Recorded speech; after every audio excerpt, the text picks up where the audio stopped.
are Inquisitors. We shall fear nothing. For we are what you fear.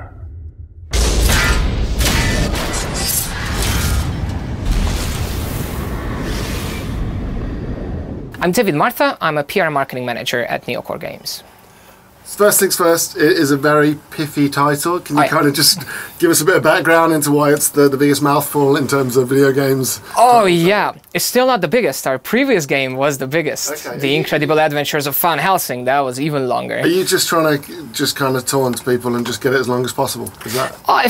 It's not really it. We're not doing it on purpose. I promise you, we're not doing it on purpose. But Warhammer 40,000 Inquisitor Martyr, I really know it's a mouthful, but Warhammer 40,000 is because we are doing the very first action RPG in the Warhammer 40K universe, so that has to be there.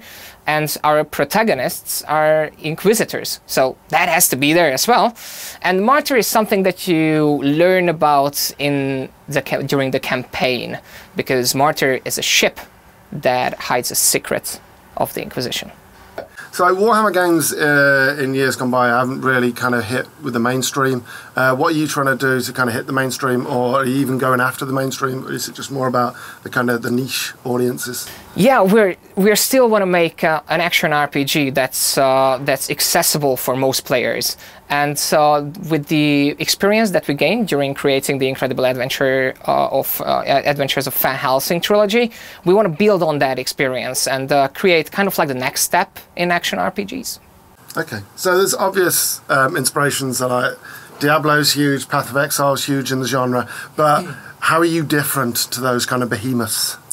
Well, first of all, this is a 40K action RPG, and this is a persistent open-world action RPG with an ongoing storyline, a single-player campaign, and we are doing new things in the combat system, and we're doing new things in the skill system as well.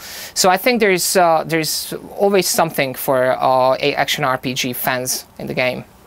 So you've got a cover system as well, which isn't seen in the other ones, and you've also got your abilities are tied to the weapons as opposed to the characters. Yeah, I mean, where did that come from?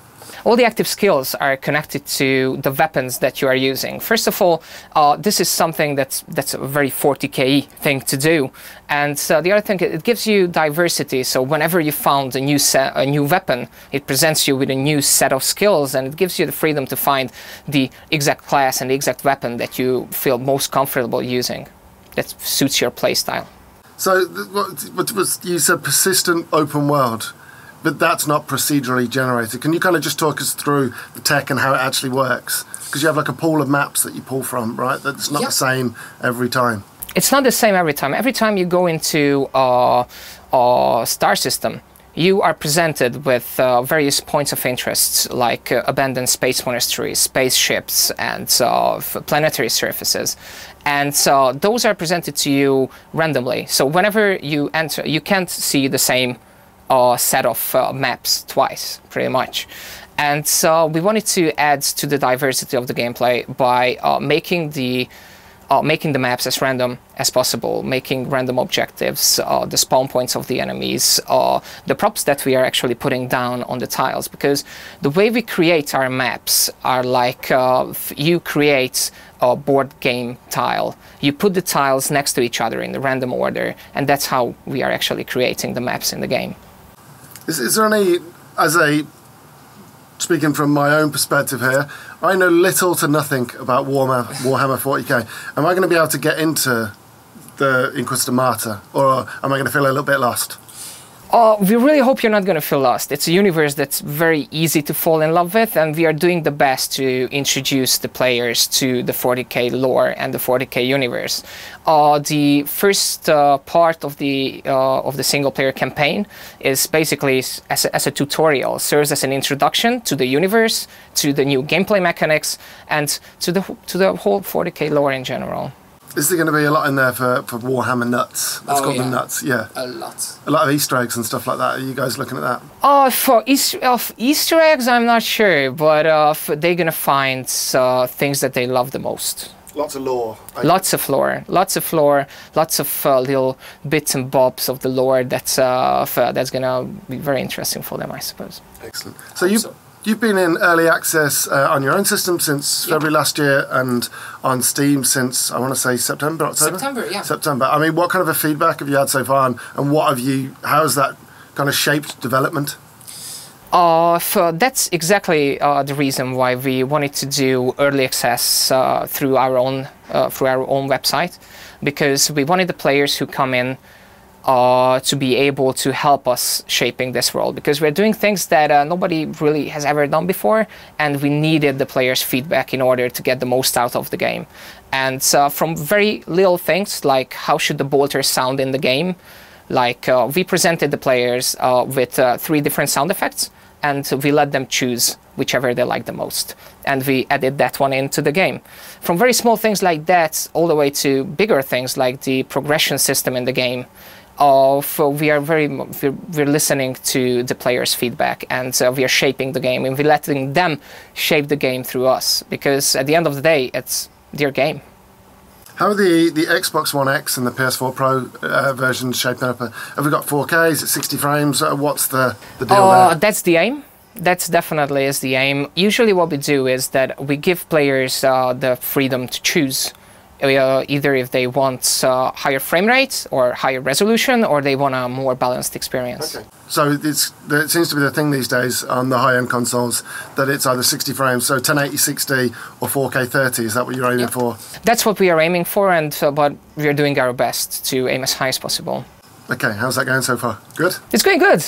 It's going good.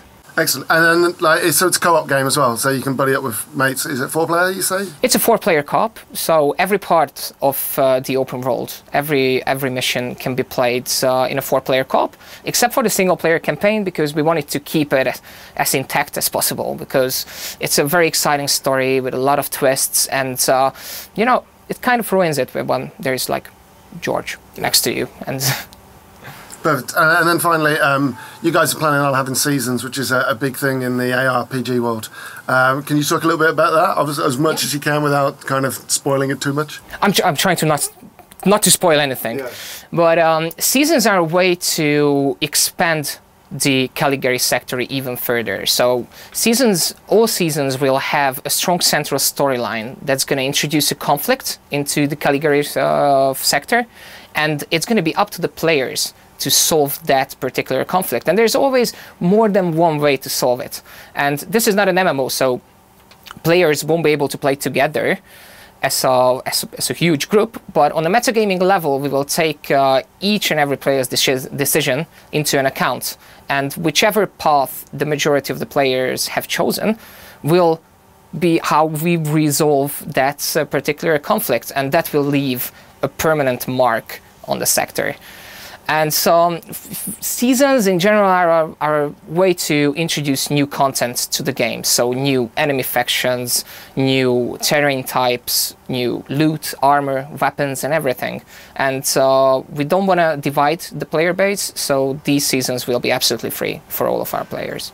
Excellent. And I completely forgot, you were showing off vehicle combat for the first time ever. Can you just talk a little bit about that and kind of what brought you to... Vehicles in ARPGs are probably unheard of for the most part. I mean, what made you kind of choose to bring vehicles into the universe? Well, for the universe it has, the 40K universe has very distinct vehicles, very cool vehicles, as you just saw it.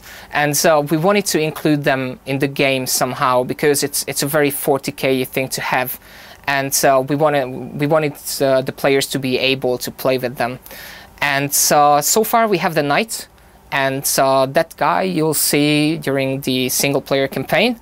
And so we'll see if we can add more vehicles and maybe into other parts of the game as well. The game will be out on the 11th of May on PC, Xbox One and PS4. Wonderful. Wonderful!